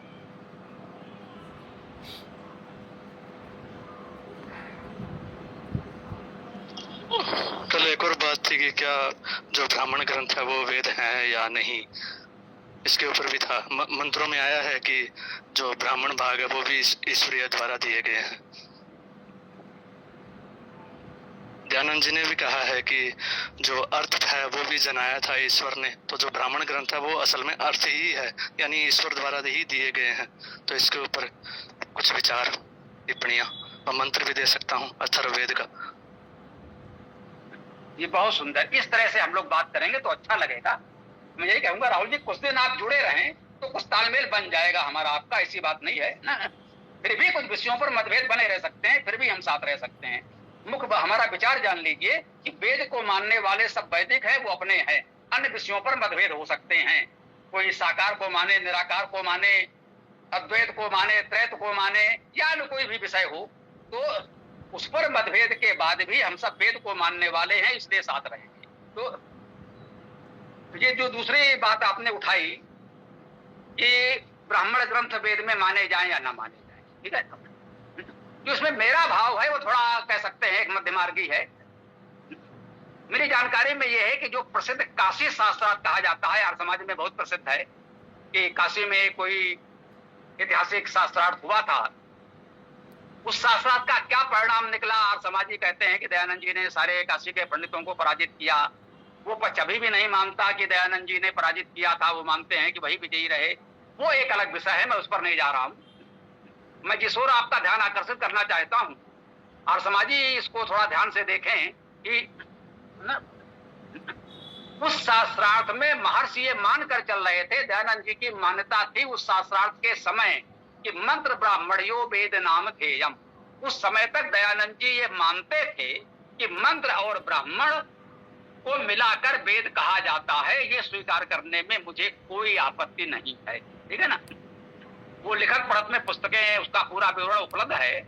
उस समय तक दयानंद जी की मान्यता थी कि मंत्र और ब्राह्मण मिल करके वेद होते, ठीक। ईश्वर न करे, आप कल्पना कीजिए दयानंद जी भी ये कार्य को अधूरा छोड़कर अल्पायु में ही चले गए, मैं कहूंगा लगभग 59 वर्ष की आयु में चले गए। जैसे शंकराचार्य जी तो 32 वर्ष की आयु में ही चले गए। यदि काशी शास्त्रार्थ के आसपास ही दयानंद जी का निर्माण हो जाता, ईश्वर की कृपा है वो बने रहे, बड़ा कार्य कर गए, तो आज आर्य समाजी यही मान रहे होते कि ब्राह्मण ग्रंथ भी वेद का भाग है। जो कट्टर आर्य समाजी और बिल्कुल दयानंद को ही मानने वाले हैं, है ना, जो विवेक से विचार नहीं करते। ईश्वर की कृपा से दयानंद जी को उसके पश्चात जो जीवन मिला, उन्होंने अध्ययन किया, चिंतन किया और उन्होंने निष्कर्ष दिया कि मंत्र भाग ही मुख्य वेद है। ब्राह्मण ग्रंथों में मंत्रों की व्याख्या की गई है, इसमें कोई संदेह नहीं है। दयानंद जी का जो यजुर्वेद भाष्य है, उसके लगभग सभी मंत्रों के भाष्य के पश्चात वो लिखते हैं, अयम मंत्रः सत्पथे व्याख्याता। इस मंत्र की व्याख्या सतपथ ब्राह्मण में इस स्थान पर की गई है। वो संख्या दे देते हैं कि सतपथ ब्राह्मण में इस मंत्र की व्याख्या कहाँ की गई। तो ना, निश्चित रूप से ब्राह्मण ग्रंथ वेद मंत्रों की व्याख्या करते हैं, इसमें कोई संदेह नहीं है। वेद मंत्रों की व्याख्या करने के लिए वे ग्रंथ बहुत उपयोगी हैं, इससे कोई भी वेद का देता नकार नहीं सकता। लेकिन वेद अलग है, व्याख्या अलग है। जैसे वेद अलग है, भाष्य अलग है। वो चाहे ब्राह्मण ग्रंथों द्वारा किया गया भाष्य हो, वो आचार्य सायण जी द्वारा किया गया भाष्य हो, वो स्वामी दयानंद जी द्वारा किया गया भाष्य हो, या कोई अन्य विद्वान भाष्य करे, तो वेद वेद है और भाष्य भाष्य है। दयानंद जी ने माना है कि ब्राह्मण ग्रंथ वेदों के प्राचीनतम भाष्य हैं, एक प्रकार से, जायद मैं ठीक समझ पा रहा हूं तो ना, ब्राह्मण ग्रंथों में मंत्रों की व्याख्या की गई है। मंत्रों की व्याख्या करते समय बहुत कुछ कर्मकांड या अन्य कथा कहानी भी आ गई है। ये जो जल प्रलय मनुवाद की कथा है, वो भी ब्राह्मण ग्रंथों में है। मंत्रों की व्याख्या करते समय ही संदर्भ रूप में सही इन सब बातों का भी उल्लेख हो गया है। तो स्वाभाविक है वो वेद नहीं है, मंत्र भाग नहीं है, ब्राह्मण भाग है, व्याख्या भाग है, उपयोगी है। लेकिन मंत्र संहिता के समान उसको प्रमाण नहीं कर सकते, उसका सहयोग ले सकते हैं। वेद को समझने के लिए सहयोग ले सकते हैं, प्रमाण नहीं कर सकते। जैसे इस समय AI से आप सहयोग ले सकते हैं, बहुत अच्छा वो मंत्रों का अर्थ करता है, लेकिन उस पर जब निर्भर हो जाएंगे तो अनर्थ कर देगा। उसी प्रकार से ब्राह्मण ग्रंथ आदि का भी सहयोग लीजिए और अब थोड़ा सा आगे बढ़कर विवेक से अर्थ करें। स्वामी जी, वहाँ लिखा है ईश्वर द्वारा दिए गए हैं। ऋग्वेद दिया, अथर्ववेद दिया, सामवेद दिया, यजुर्वेद दिया और पुराण। वहां पर आगे लिखा है ब्राह्मण ग्रंथ या पुराण, यूं लिखा है। और पुराण का अर्थ होता है ब्राह्मण ग्रंथ। जयदेव शर्मा जी ने वहां पर ब्राह्मण ग्रंथ लिया है, अन्यों ने लिया है पुरातन वृतांत। दयानंद जी भी पुराण का अर्थ जो है वो ब्राह्मण ग्रंथ ही मानते थे। तो वहां पर पुराण शब्द आया है असल में उस मंत्र में, वो मैं मंत्र भेज देता हूँ। कौन से मंत्र में आया है श्री राहुल जी? जी आया है, बता दीजिए राहुल जी। हमारे किसी साथी ने वो मंत्र भेजा था, उसमें चारों वेदों के नाम के साथ साथ पुराण शब्द आया और हम लोग उस पर चर्चा भी करना चाहते थे, लेकिन वो कुछ सुयोग नहीं बन पाया। जब जिसने भेजा था वो सज्जन मुंह भाई बात है, समय से जुड़ जाएं तो फिर उसकी चर्चा की जाए। उनकी अनुपस्थिति में चर्चा करने का क्या उचित है? तो संख्या बता दो, शायद ये दे देंगे, ईसा पुत्र जी दिखा देंगे। वो मंत्र तो है अथर्ववेद 11:7-24।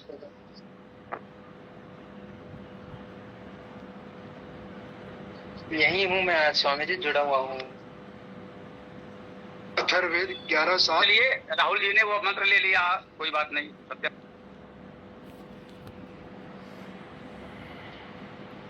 बताइए 11:7-24।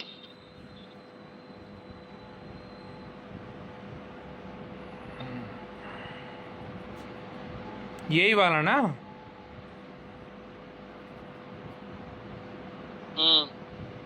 हाँ।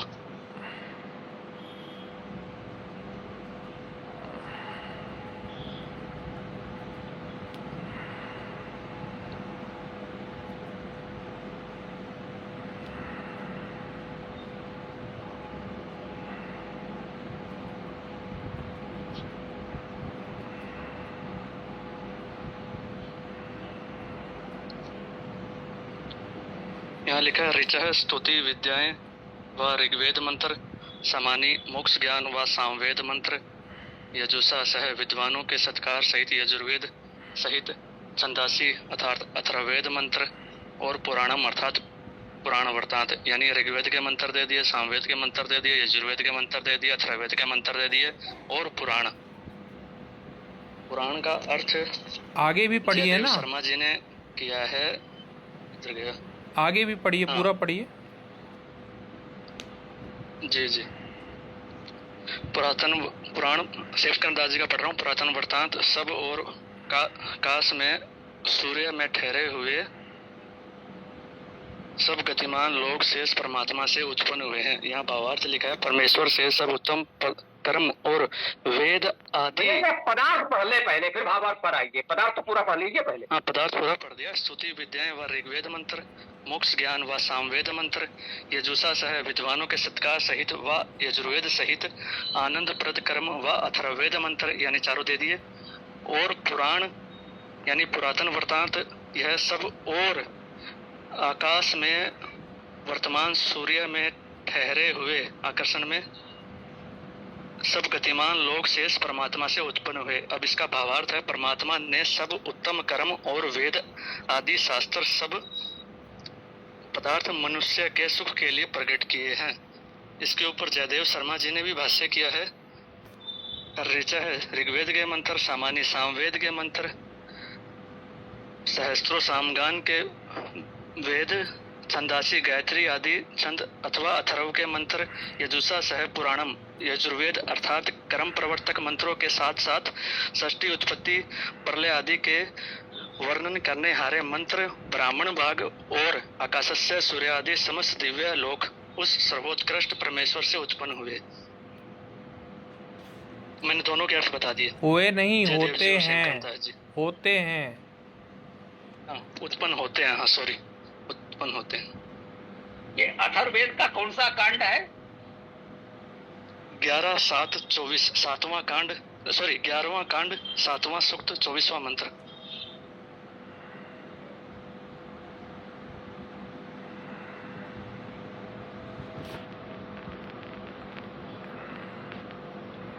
देखिए एक बात तो पूरी तरह स्पष्ट है। राहुल जी कुछ कह रहे हो तो कह लीजिए।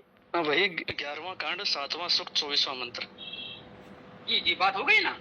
हाँ। बात पूरी हो जाए तो माइक बंद कर दिया, पता चलता है कि आपकी बात ठीक है ना?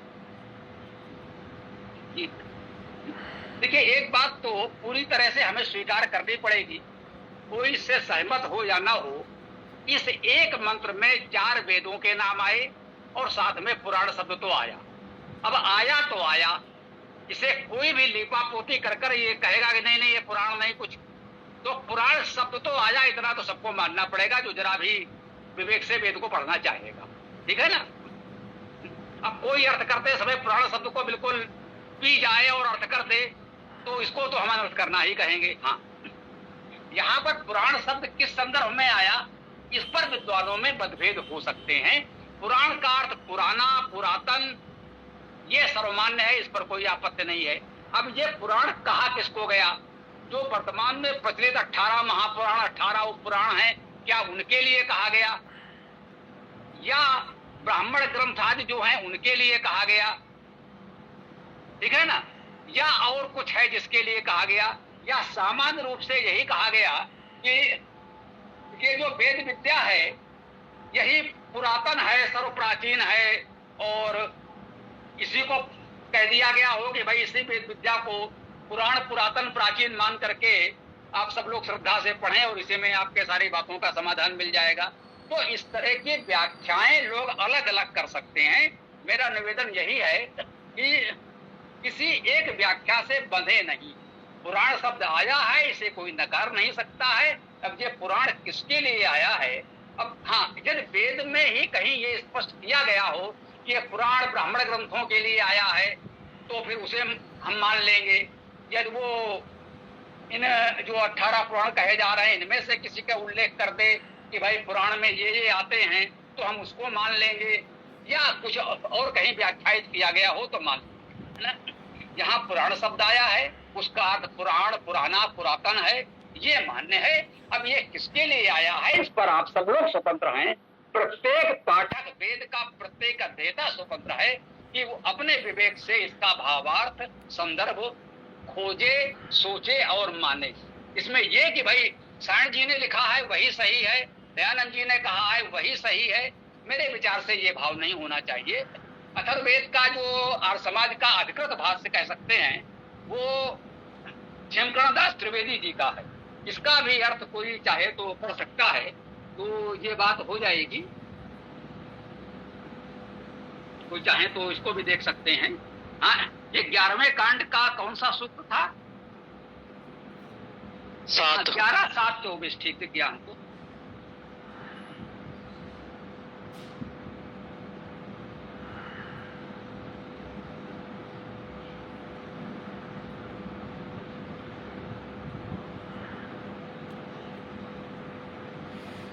देखिए इसका क्षेमकरण दास त्रिवेदी जी ने जो अर्थ किया है थोड़ा सा मुझे लगता है क्योंकि आर्य समाज का अधिकृत भाष्य है तो इसे देख लेना चाहिए। तो ये लिखते हैं ऋचा अर्थात स्तुति विद्याएं व ऋग्वेद के मंत्र। ठीक है, ऋचा का अर्थ ऋग्वेद तो सामान्यता है ही, बाकी किसी ने कुछ नहीं कहा। सामान्य का अर्थ है सामवेद के मंत्र, बिल्कुल ठीक है। यजुषाशय अर्थात यजुष के साथ, अर्थात यजुर्वेद के मंत्रों के साथ अर्थ यही होना चाहिए। यद्यप इसमें लिखा है विद्वानों के सत्कार सहित। अब यजुष का अर्थ विद्वानों का सत्कार कैसे हो गया ये तो अपनी समझ में नहीं आ रहा है। कि मैं ये कहता हूँ कि विनम्रता से ये कह देंगे कोई यजुषा का अर्थ विद्वानों का सत्कार नहीं हो रहा है। ये कोई यदि हमको व्याकरण से समझा देगा तो देखेंगे। यद्यप आगे कह दिया है वह यजुर्वेद सहित, ये बिल्कुल ठीक है। यजुषा सय अर्थात यजुर्वेद सहित। छंदांश आनंद प्रद कर्म व अथर्ववेद मंत्र। अथर्ववेद के मंत्रों को छंदांश लगभग सभी विद्वान स्वीकार करते हैं, तो हम भी मानते हैं, कोई बात नहीं है ना। इसके बाद का है पुराणम अर्थात पुराण, पुरातन वृत्तांत, यही लिखा है। दिव्य आकाश में दिव्य स्थिरता, सूर्य में ठहरे हुए।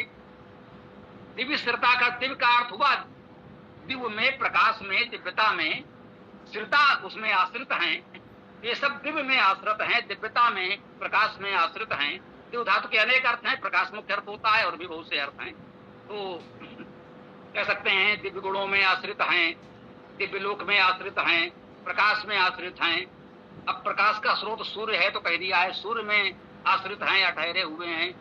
सर्वे सब देवा, देखिए देवा का अर्थ हुआ देवगण। देव शब्द का बहुवचन देवा है तो इसका अर्थ होना चाहिए देवगण। इसमें लिखा है गतिमान लोक। अब देखिए देवा का शाब्दिक अर्थ गतिमान लोक तो नहीं हो सकता, देवा का अर्थ है देवगण। अब इसका भावार्थ कोई गतिमान लोक लेना चाहे तो ले ले, हमें कोई आपत्ति नहीं है। कह रहे हैं उच्चिष्ठा, देखिए हम ये कहेंगे देवा का अर्थ है देवगण न कि गतिमान लोक। उच्चिष्ठा का अर्थ है शेष। जो उच्चिष्ट है अर्थात शेष है, जो संपूर्ण सृष्टि तो उत्पन्न हो गई, संपूर्ण सृष्टि के अलावा भी जो चेतना, सर्वव्यापक चेतन सत्ता का जो स्वरूप शेष है, उस शेष को कहा है परमात्मा। ये बिल्कुल ठीक कहा है, पुस्तक में परमात्मा लिखा है अर्थात स्पष्ट किया है कि ये परमात्मा के लिए कहा जा रहा है। उच्चिष्टात् का अर्थ हो गया उच्चिष्ट से, जो शेष रह गया उससे, अर्थात परमात्मा से जज्जिरे अर्थात उत्पन्न हुए हैं। परमेश्वर ने सब उत्तम कर्म और वेद आदि शास्त्र और सब पदार्थ मनुष्य के सुख के लिए प्रकट किए हैं। ये इसका भावार्थ है एक वाक्य में। तो ये तो बिल्कुल ठीक है। हाँ, पुराणम अर्थात पुराण को उत्पन्न किया है, परमात्मा से उत्पन्न है। देखिए हाँ, इसमें एक थोड़ा सा पेच है। पुराणम द्वितीय विभक्ति एक वचन है, इसका अर्थ हुआ पुराण को। और जज्जिरे उत्पन्न हुए हैं, जज्जिरे का अर्थ उत्पन्न किया है भी ले सकते हैं, तो ये समस्या नहीं रहेगी। ठीक है, कोई बात नहीं। ये पुराणम जज्जिरे का अर्थ हो गया पुराण को उत्पन्न किया है, तो जज्जिरे का अर्थ उत्पन्न हुए हैं या उत्पन्न किया है, इतना ग्रहण कर सकते हैं। व्याकरण आपको मेरे विचार से इतनी अनुमति देता है। अब इससे अधिक जो पुरपेज करने वाले व्याकरणाचार्य है उनसे हम क्षमा चाहते हैं। हम इतना व्याकरण पर शास्त्रार्थ नहीं करना चाहते हैं। जन सामान्य के समझ में आ जाए उसके लिए इतना पड़ेगा। तो ये बात ठीक है कि पुराण को भी उसी ने उत्पन्न किया है, चारों वेदों को और पुराण को उसने उत्पन्न किया है। ये बात इस मंत्र में स्पष्ट कही जा रही है। अब बात केवल इतनी है कि हाँ, पुराण किसके लिए कहा गया है? लोक प्रचलित 18 पुराणों के लिए, ब्राह्मण आदि ग्रंथों के लिए, या किसी अन्य के लिए, अथवा अंततः चारों वेदों को ही कह दिया गया है कि सबसे पुरातन होने के कारण इसी के लिए पुराण आया हो, इस पर विद्वानों को अलग अलग विचार रखने का पूरा अधिकार है।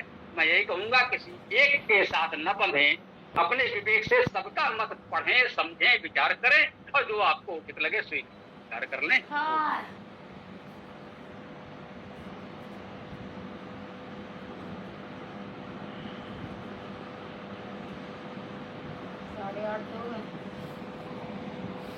हाँ भाई सत्यम, तुम भी बताओ कैसा लगा। जो हमारे विचार थे मैंने रखे, उसको मानने के लिए आप बात नहीं है, जिसको ठीक लगे माने, जिसको न ठीक लगे आगे और चिंतन करते रहिए, है ना।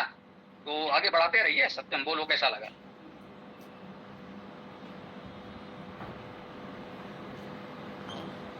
सत्यम नहीं बोल पा रहे क्या कहीं से हैं? कोई बात नहीं, चलिए कोई और भी साथी कुछ भी कहना चाहें तो स्वागत है, बताएं।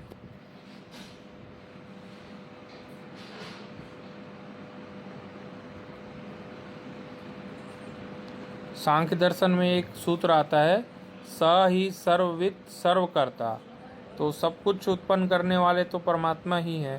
तो उसमें पुराण भी हैं और बाकी पूरा ब्रह्मांड भी है, तो सब कुछ तो वही उत्पन्न कर रहे हैं। नासदी सूक्त में आता है कि पहले सत और असत दोनों नहीं थे, दोनों को परमात्मा ने ही उत्पन्न किया है। तो उसमें तो सभी कुछ आ जाता है, तो ठीक है, पुराण भी आ गया।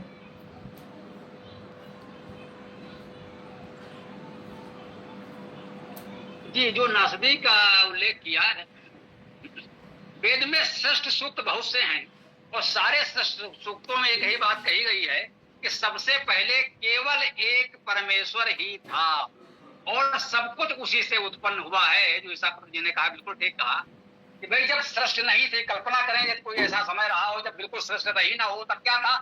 तो वेद के सभी श्रेष्ठ सूक्त कहते हैं कि उस समय केवल एकमात्र परमेश्वर ही सर्वव्यापक था, एकमात्र चेतन सत्ता सर्वव्यापक थी और फिर उसी परमेश्वर से धीरे धीरे सब कुछ उत्पन्न हुआ। तो इसमें तो कोई संदेह नहीं है, जो कुछ उत्पन्न हुआ उसी से उत्पन्न हुआ। तो इस दृष्टि से भाई अब कोई कहाँ कैसा खींच ले जाए कि संसार में जो कुछ भी अच्छा बुरा दिखता है सब उसी का उत्पन्न किया हुआ है, तो इसको कोई नकार भी नहीं सकता। भैया हम विनम्रता से स्वीकार करेंगे, उसके सब कुछ उसी का उत्पन्न किया हुआ है, चाहे जो कुछ भी हो। तो ये तो सिद्धांत रूप में सबको स्वीकार्य होगा।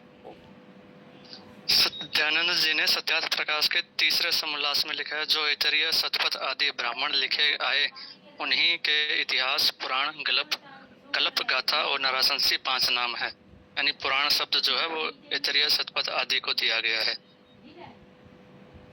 शुक्र नीति जो कि एक आर्ष ग्रंथ है, दयानंद जी ने भी इसको माना है। इसमें लिखा है कि वेद के मंत्र और ब्राह्मण दोनों भाग का निर्देश, यानी ऋग्वेद आदि 4 वेदों में मंत्र और ब्राह्मण भागों की वेद संज्ञा कही हुई है। यानी ब्राह्मण ग्रंथों को भी जो है वो वेद संज्ञा दी जाती है। तो पुराण का अर्थ दयानंद जी ने भी सत्यार्थ प्रकाश में ब्राह्मण ग्रंथ लिया, जयदेव शर्मा जी ने भी ब्राह्मण भाग किया है। तो संभव है यहाँ पुराण शब्द का अर्थ ब्राह्मण भाग हो। सत्यम जी बोलना चाहते हैं। जी जी, सत्यम जी बोलेंगे।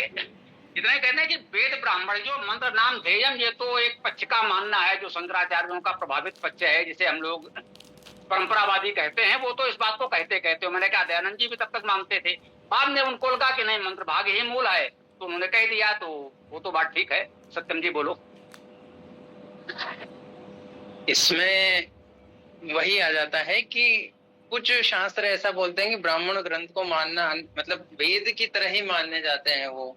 और मैंने ये तो बताया था कि कुछ लोग इस ब्राह्मण ग्रंथ को बोलकर ही 1 लाख मंत्र बोल देते हैं कि वेद में 1 लाख मंत्र है। लेकिन मंत्र ना वेद ना मानो, लेकिन ब्राह्मण ग्रंथों की अहमियत उतनी ही बनी रहती है, चाहे वो कर्मकांड वाले से फिर चाहे कर्मकांड वालों को अलग हटा लो, लेकिन ब्राह्मण ग्रंथ में बहुत सारी चीजें हैं तो सही, तो उनको नकारा नहीं जा सकता कि वेद का जैसा ही सम्मान मिलना चाहिए उन्हें भी। जब शास्त्री कह रहा है, वेद खुद कह रहा है कि मैंने ही उनको उत्पन्न किया है, और वैसा ही शतपथ में समझाया गया है फिर आगे। जी भैया जी, ये तो हम कह ही रहे हैं। देखिए, मंत्र संहिता प्राचीनतम है, मूल है, इसमें कोई संदेह नहीं। लेकिन एक शब्द का हम लोग प्रयोग करते हैं, वैदिक साहित्य। तो मंत्र संहिता को यदि हम वेद कहते हैं, तो उसके बाद ब्राह्मण, आरण्यक, उपनिषद, वेद के पश्चात दूसरे स्थान पर ये ग्रंथ आते हैं ब्राह्मण, आरण्यक, उपनिषद। हाँ, उपनिषद के विषय में अवश्य कहेंगे कि उपनिषद जो है वो ब्राह्मण आरण्य, वेद ब्राह्मण आरण्यक ग्रंथों के भाग हैं। अलग से किसी ने जो अल्लोपनिषद कोई उपनिषद लिख डाला हो, टेबी उपनिषद, चंडी उपनिषद, उसको उपनिषद नहीं माना जाता। शंकराचार्य जी ने 10 उपनिषदों का भाष्य किया है और 11वें का उल्लेख कर दिया है, उसका भाष्य वो नहीं कर सके समयाभाव से, जो भी मान लीजिए। तो 10 या 11 उपनिषद ही प्रमाण माने जाते हैं, जिसे हम वैदिक साहित्य में मानते हैं। अच्छा, थोड़ा सा भी जानकार हो तो आप देखेंगे भाषा शैली से ही पता चल जाएगा कि ये उपनिषद वैदिक साहित्य में आता है या आधुनिक साहित्य में आता है, लौकिक संस्कृत में आता है। तो वैदिक भाषा और लौकिक भाषा ही अलग है।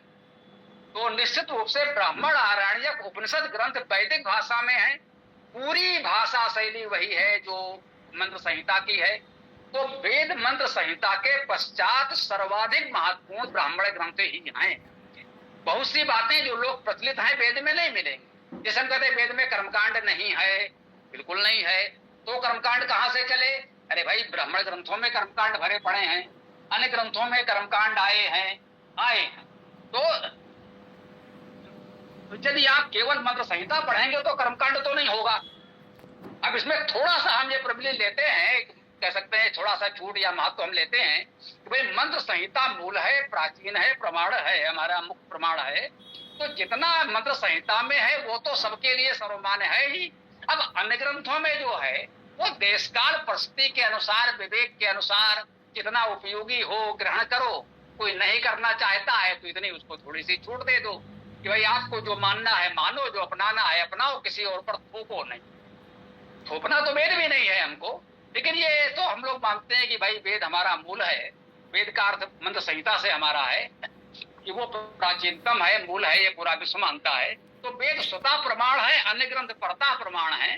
ब्राह्मण आदि ग्रंथों में यदि देखिए कितने लोगों ने सत्य ब्राह्मण पढ़ा तो छोड़ो, देखा भी होगा। वेद की 4 संहिताएं तो फिर भी उपलब्ध है, बहुत से लोगों ने पढ़ा भी है, पूरा पढ़ा है या बहुत कुछ पढ़ा है, पूरा नहीं तो। लेकिन ब्राह्मण ग्रंथ कितने होते हैं उसका कहीं से एक छत्र प्रकाशन भी नहीं हुआ है। ब्राह्मण ग्रंथों की बात क्या की जाती है? किसी ने कहीं कोड कर दिया, कोई सत्यार्थ प्रकाश में इस ब्राह्मण ग्रंथ के ये वाक्य कहा गया, देखो भाई ब्राह्मण ग्रंथ में यहाँ पर ये बात कही गई, कहाँ से पता चला? बोले सत्यार्थ प्रकाश से या किसी अन्य ग्रंथ से। तो वो ब्राह्मण ग्रंथ तो आपने देखे नहीं ना। तो इन ग्रंथों का उपयोग केवल अपने बात के समर्थन और दूसरे की बात के खंडन के लिए किया जा रहा है। मेरे विचार से ये उचित नहीं है। यदि गंभीरता से आप इनका अध्ययन करें तो स्वागत है, बहुत कुछ ऐसा मिलेगा जो हम सबके लिए उपयोगी होगा। तो पहले मंत्र संहिता तो पढ़ ही लें, उसके पश्चात ब्राह्मण, आरण्यक, उपनिषद आदि आपको पढ़ना है। और उसके बाद जितना संभव हो, आप ब्राह्मण ग्रंथों की बात कर रहे हैं, हम बिल्कुल कहते हैं बिना पुराणों के भारत का प्राचीन इतिहास नहीं लिखा जा सकता। जो अग्नि पुराण, विष्णु पुराण, भागवत पुराण आदि कहे जा रहे हैं, हम बिल्कुल कह रहे हैं इन पुराणों का उपयोग किए बिना भारत का प्राचीन इतिहास नहीं लिखा जा सकता है। तो महत्व तो इन पुराणों का भी है। आर्य समाजियों ने, मैं जिन अधकचरे आर्य समाजी में कहूंगा, न वेद पढ़ा न पुराण देखा, वो कुछ भी कहते रहे, उनकी चिंता न करें आप। लेकिन जिन्होंने गंभीरता से वेद पढ़ा है वो ब्राह्मण ग्रंथों का महत्व भी मानते हैं, वे पुराण ग्रंथों का महत्व भी मानते हैं, वो रामायण, महाभारत, रघुवंश का महत्व भी मानते हैं। यद्यप आप कहें कि भाई अब कोई लेकर है, इसमें ये वाक्य कहा गया है, ये एक श्लोक, क्या आप इसको मानते हैं? अरे भाई, बहुत सी बातें ऐसी हो सकती है जो आज मानने योग्य नहीं है, नहीं मानेंगे, लेकिन उसमें उपयोगी सामग्री है, उसका स्वाध्याय करेंगे, उसका लाभ उठाएंगे, उसका उपयोग करेंगे, उसका हम प्रचार भी करेंगे, बिल्कुल करेंगे।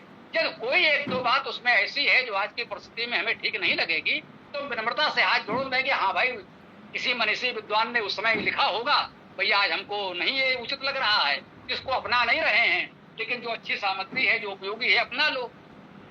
मैं यही कह रहा हूँ, सार सार को कह रहे थोथा दे उड़ाए, इस भाव से आप उसको पढ़िए, बहुत कुछ अच्छा है। यहाँ वहां से एक दो वाक्य खोज करके निंदा में मत लगिए, जो बहुत कुछ उपयोगी है उसे ग्रहण कीजिए, लेकिन कृपया उसे पढ़िए।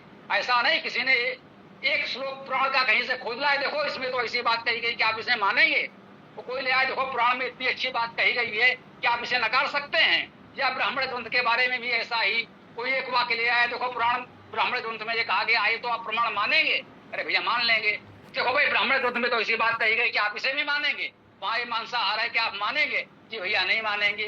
तो मैं आपको ये विश्वास दिलाना चाहता हूं कि 4 मंत्र संहिताओं में, 4 वेदों में, मंत्र संहिताओं में कोई ऐसी बात नहीं है जो आधुनिक खोजों के अनुसार भी, आज की स्थिति में भी, जिसे आप कह सकें कि नहीं ये ठीक नहीं है, असत्य है, जिसको पढ़ने पढ़ाने में आपको कहीं कोई लज्जा आए, ऐसा 4 वेद मंत्र संहिताओं में नहीं है। जबकि अन्य ग्रंथों में कहीं ना कहीं इक्का दुक्का कुछ बातें ऐसी मिल जाती हैं। इसलिए हम लोग कहते हैं स्वतः प्रमाण, परम प्रमाण केवल 4 वेद मंत्र संहिता है, और अन्य ग्रंथों में बहुत कुछ उपयोगी सामग्री है, उसका लाभ उठाएं। ब्राह्मण, आरण्यक, उपनिषद भी, रामायण, महाभारत और पुराण। क्या आपके वेद भाष्य की पीडीएफ मिल सकती है? जी क्या कह रहे हैं, इसकी क्या, फिर से बोलो। आपने जो वेद भाष्य किए हैं उनकी पीडीएफ मिल सकती है? नहीं महोदय, पीडीएफ नहीं मिलेगी, आपको पुस्तक मंगानी पड़ेगी। जी धन्यवाद। जी पुस्तक पूरा वेद भाष्य नहीं, 4 वेदों का सार रूप वेदायन हम लोगों ने तैयार किया है। उसमें 81 सूक्तों के 431 मंत्र संभवता हैं, तो वो ले सकते हैं। 4 वेदों के प्रथम और अंतिम सूक्त, 8 सूक्त 52 मंत्र हम लोगों ने उससे भी छोटा तैयार कर दिया है ना। वेदायन में 81 सूक्त 431 मंत्र हैं, और वेदाष्टक में 4 वेदों के प्रथम और अंतिम सूक्त 8 सूक्त 52 मंत्र हैं। ये छोटी सी पुस्तक मंगा लीजिए। हमारा प्रयास है घर घर वेद, जन जन वेद, छोटे छोटे वेद की पुस्तक घर घर में थोड़ा वेद पहुंचे। पूरा वेद सब घर में पहुंचाना संभव नहीं है, लेकिन थोड़ा थोड़ा पहुंचे, ये प्रयास किया जाए। ये संदेश हमारा, मैं कहूंगा जो भी हमारे मित्र हैं सब तक पहुंचाने का प्रयास करें। उन्होंने मीटिंग लेफ्ट किया। नहीं, देखिए मैं जो कहता हूँ किसी एक व्यक्ति से नहीं कहता हूँ। मैंने भी कहा ना, जो भी हमारे मित्र हैं वो सभी हैं। कौन कब आया, कब कौन चला गया, वैसा नहीं कि उसके जाते हम बात वहीं रोक देंगे, है ना। तो जो बात है वो तो पूरी करेंगे। हम आपसे भी कह रहे हैं, ऐसा तो नहीं केवल उनसे कह रहे हैं ना। तो हम जो भी कहते हैं वो सभी से कहते हैं, किसी एक की बात नहीं है। हाँ, कोई कहते नहीं, कोई एक निमित्त कारण बन सकता है कि हाँ भाई अर्जुन ने पूछा तो कृष्ण ने बताया, तो क्या केवल अर्जुन के लिए का यही कहते हैं कि अर्जुन को माध्यम निमित्त बनाकर उन्होंने हम सब के लिए उपदेश दिया। तो जो भी बात हम लोग कहते हैं वो सभी के लिए कहते हैं, किसी एक के लिए नहीं कहते। स्वामी जी, ये जो अपना ऋग्वेद का प्रथम मंडल का 154वां सूक्त है, उसका 6वां मंत्र जो अंतिम मंत्र सूक्त का, वो इस तरह से है। तावाम वास्तुन्युष्मसि गमध्ये यत्र गावो भूरिसंगा अयासः तवाह तदुरुगायस्य कृष्ण परमं पद्मं भाति भूरि। उसको अर्थ इस तरह से किया गया है, भावार्थ शास्त्रवेत्ता विद्वानों, पहला शब्द शुरू यहाँ से किया है। यत्र यहाँ आयास प्राप्त हुए, भूर संगा बहुत सिंहों के समान उत्तम तेजो वाले, गावा किरण है, ता उन वास्तुनि स्थानों को, वाम तुम अध्यापक और उपदेशक परम योगी जन के। तो ये इस तरह से यहाँ पर इतना ज्यादा जोड़ तोड़ हो रहा पदार्थ में। का मध्य जाने को हम लोग उपक्षमसी चाहते हैं, पुरुगायस्य बहुत प्रकारों से प्रशंसित,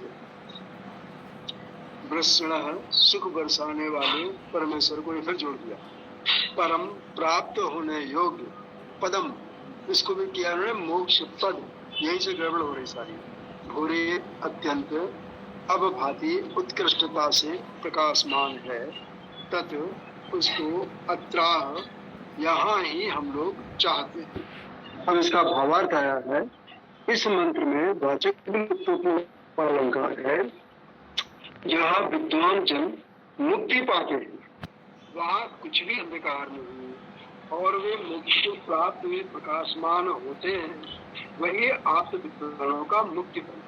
सो ब्रह्म सबका प्रकाश करने वाला। ये यहाँ पर उन्होंने इसका अर्थ मंत्र से एकदम दूर हो जाता है।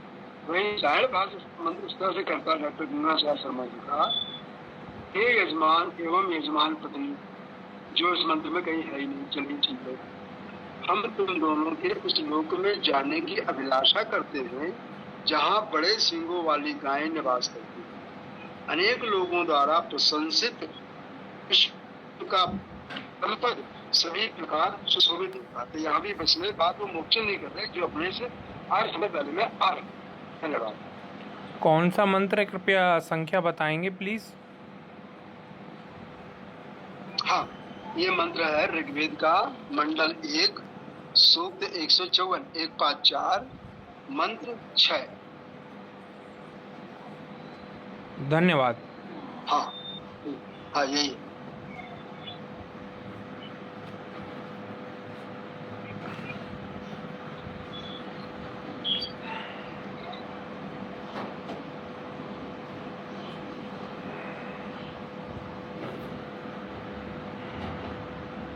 ये जो आप पढ़ रहे हैं इसमें मोक्ष पद ही आ रहा है, ये मजेदार बात है।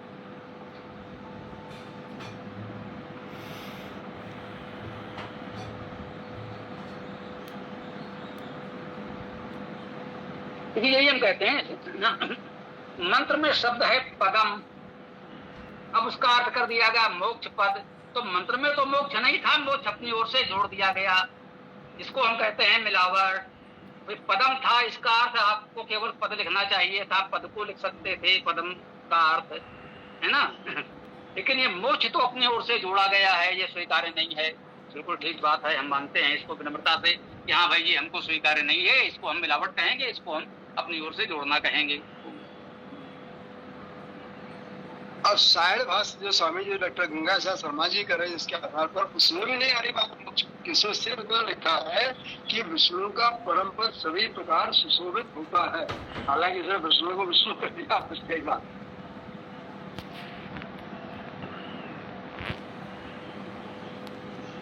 प्रश्ना का विष्णु तो नहीं कर सकते, ये मुझे साइड से अपेक्षा नहीं, मैं ये भी कह दूं ना, ठीक है ना। मतलब सायण को भी मैं यही कहूंगा कि उनके भी सहायक जो रहे होंगे वो हमसे अधिक विद्वान रहे होंगे। प्रश्ना का विष्णु कर देंगे ये अपेक्षा हमारी उनसे है नहीं, ये मूल साढ़ भाष्य देखना होगा। ऐसा तो नहीं कि गंगा साहेब या जो भी सज्जन है इन्होंने अपनी ओर से ये गड़बड़ कर दिया हो, तो हम कहेंगे भाई मतलब जो भी समझिए कि जैसे साइड से हमें ये अपेक्षा नहीं है, वो मिलावट कर सकते हैं। मिलावट में ऐसी बातें कह सकते हैं जो बिल्कुल ही अटपटी हो, स्वीकार्य न हो, लेकिन विष्णु का विष्णु करेंगे ऐसा सामान्यता मेरे उसमें नहीं आया है, देखने में भी हो सकता है। भाई भैया दयानंद जी की बहुत सी बातें ऐसी आ जा रही जो हमारी कल्पना में नहीं थी। अब तक जिस भाव से हम देखते थे हम उस कल्पना में उसको स्वीकार नहीं कर पाते थे, लेकिन भाई अब है तो है, क्या करेंगे हम।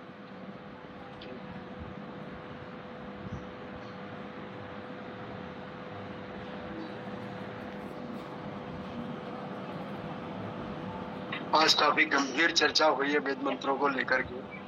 अब लगता है कि अपन समापन की तरफ बढ़ सकते हैं।